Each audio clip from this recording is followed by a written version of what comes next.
Hello, my name is Athar. और basically video record करने का एक सिंपल सा मकसद हुआ था कि हम कुछ चीज़ों पे नज़र डालें जो कि हमारे खित्ते में हो रही है। उसमें से एक जो मेजर चीज़ है जो मुझे नज़र आ रही है वो है हमारी शनाख्त। अब इंडियन, पाकिस्तानी, ये काफ़ी ईज़ी होता है कहना कि भाई मैं इंडियन हूँ, तू पाकिस्तानी है, तू बुरा है, तू बुरा है। सही है, एक आम इंसान की सेंटिमेंट्स के साथ खेलना बहुत आसान होता है। लेकिन एक चीज़ जो माइंड में रखने की होती है कि जब आप ग्रैंड स्केल पर आते हो, जब आप मैक्रो लेवल पर आते हो, तो पावर की डायनामिक्स काफ़ी चेंज हो जाती है। जब आपकी यूनिटी और पैशन के ऊपर बात नहीं रहती, आप जब सिंपल वर्ड्स में अगर बात करते हो कि भाई we are the great nation, सही है। Great nations are not defined by how much you preserve your heritage or how much you you have conquered in past, but like how much productive is your or country is or your nation is, and how well it can defend itself. और अगर हम current state पे देखें, Pakistan is not doing very good well in either front, although we can say I'm not sure that it is probably doing better in militaristically, but economically not so much. I'm not pointing that out. That's another thing. That's a military conflict, war, whatever you would like to call it. It's like the new generation, or it's different from previous wars. Obviously, ये इस तरह की जंगें ये पहले की तरह नहीं होती और अब चीज़ें चेंज हो गई है। I understand. अब जंगें ड्रोन से लड़ी जाती हैं, लोगों को अंधों की तरह ट्रेंचेस में नहीं उतारा जाता। लेकिन बात घुमा फिरा के हमारी आइडेंटिटी के ऊपर आती है कि यहाँ के लोग अपनी आइडेंटिटी देखते कैसे हैं। पाकिस्तान में एक जो फिनोमेना मैंने बहुत ज़्यादा नोट किया है वो ये है कि अपने आप को डिफरेंशिएट करना।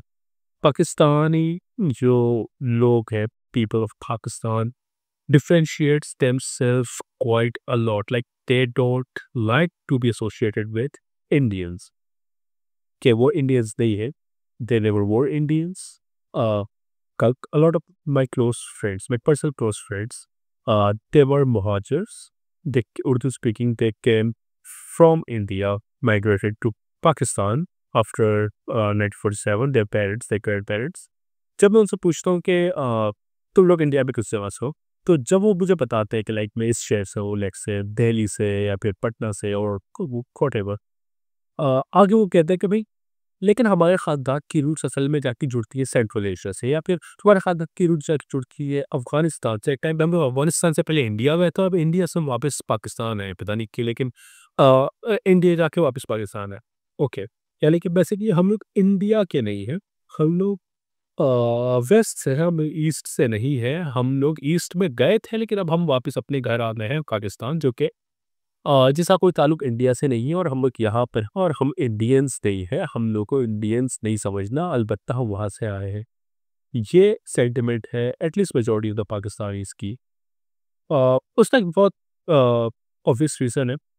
ये सेंटिमेंट पाकिस्तान के अंदर ओरिजिनली नहीं था। जब आप यहाँ के एडिटर्स से पूछोगे, बात करोगे कि आप लोग कहाँ से हैं, क्या बैकग्राउंड है, वो आपको क्लियर डिस्क्रिप्शन नहीं है कैसे क्या हमारे आबाओ-अजदाद किस जगह से थे, किस शहर से थे, किस गाँव से थे, क्या गलियों के नाम थे, कहाँ पे वो लोग रहते थे, किस तरीके से वहाँ पे अंग्रेज़ घुमा करते थे, कौन आता था, कौन जाता था, कितने हिंदू दोस्त हुआ करते, कितने मुसलमान दोस्त हुआ करते, सब आपस में खेलते थे, सब से चीज़ें आपकी होती है, टिपिकल। लेकिन अगर आज के टाइम पे आप ये चीज़ डिस्कस करोगे तो ये चीज़ बहुत मुख्तलिफ है, आपको इस तरह का सेंटिमेंट नज़र नहीं आएगा। आप उन्हीं दादाओं के पोते, उन्हीं नानाओं के नवाज़ से अब डिसएग्री करेंगे, वो बोले कि भई हमारे नाना को आगे थे ही नहीं, ऐसा नहीं था। हो सकता है कुछ लोगों ने ये बात डाली हो, लेकिन डिसएग्री इसकी बहुत बड़ी एक वजह जो मुझे नज़र आती है, वो हमारा करिकुलम हो।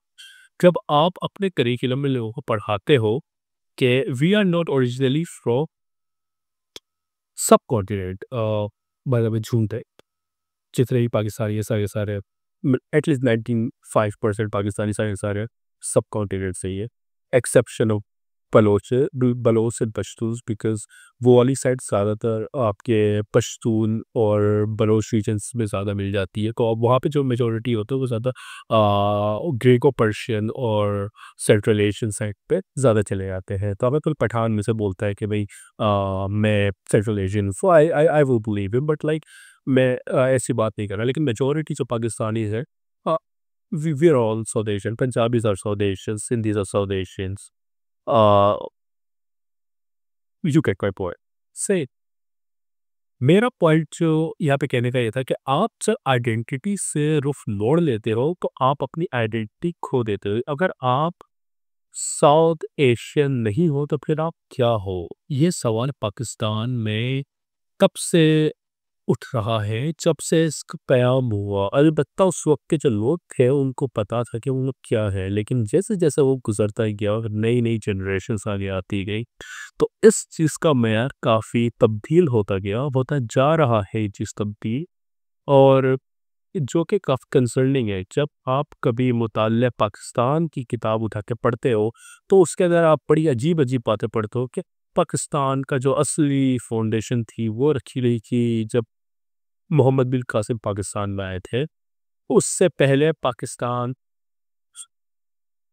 पाकिस्तान अपने आप में कोई कंट्री नहीं था। मोहम्मद बिन कासिम ने आके आपकी फाउंडेशन रखी थी।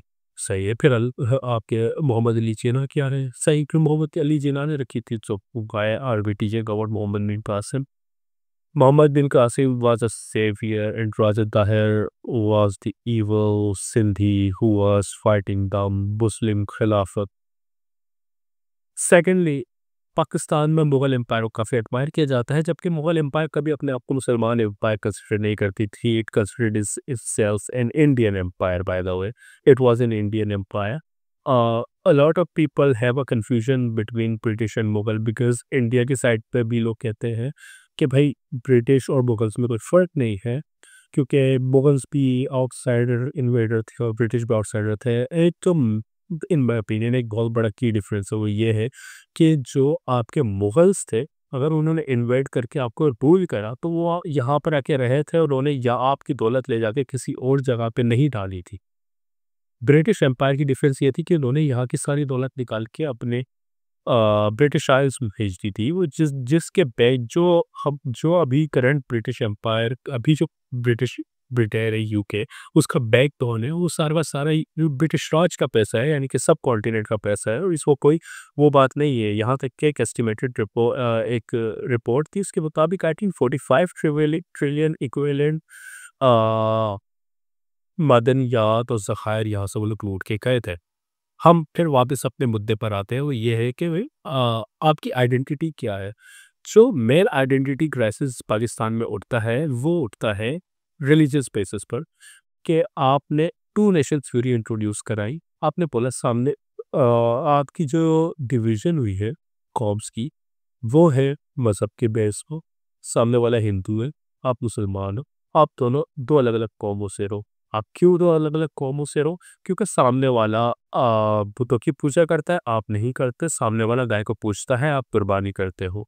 यहाँ पे एक बहुत जो सुनहरा सवाल आता है, वो ये है कि मुसलमानों ने 700 साढ़े 700 साल हिंदुस्तान पर हुकूमत करी है मुग़ल एम्पायर के लोग। हो सकता है मैं यहाँ पे कहीं का गलत हूँ, और उस दौरान मुसलमान और हिंदू साथ में रहे भी, कन्वर्जन हुई, कोएग्जिस्टेंस भी था। मुझे ये चीज़ पॉइंट आउट करने में मसला होता है कि कौन-सी जगह पे आपकी ये चीज़ थोड़ा-सा इश्यू क्रिएट करके चली गई। अब जब हम बात करते हैं इस चीज़ के ऊपर, जब हम रिफ्लेक्ट करते हैं, तो हमें रियलाइज़ होता है 1857 तक ये चीज़ें ऐसा इश्यू नहीं था। ये इश्यू क्रिएट हुआ 1857 के बाद, क्योंकि 1857 में सबसे पहली अपराइज़िंग हुई थी, जिसमें हिंदुओं मुसलमानों ने मिलके अंग्रेज़ों के खिलाफ जंग करी थी, और उसके बाद से ये कॉन्सेप्ट नुमाया हुआ।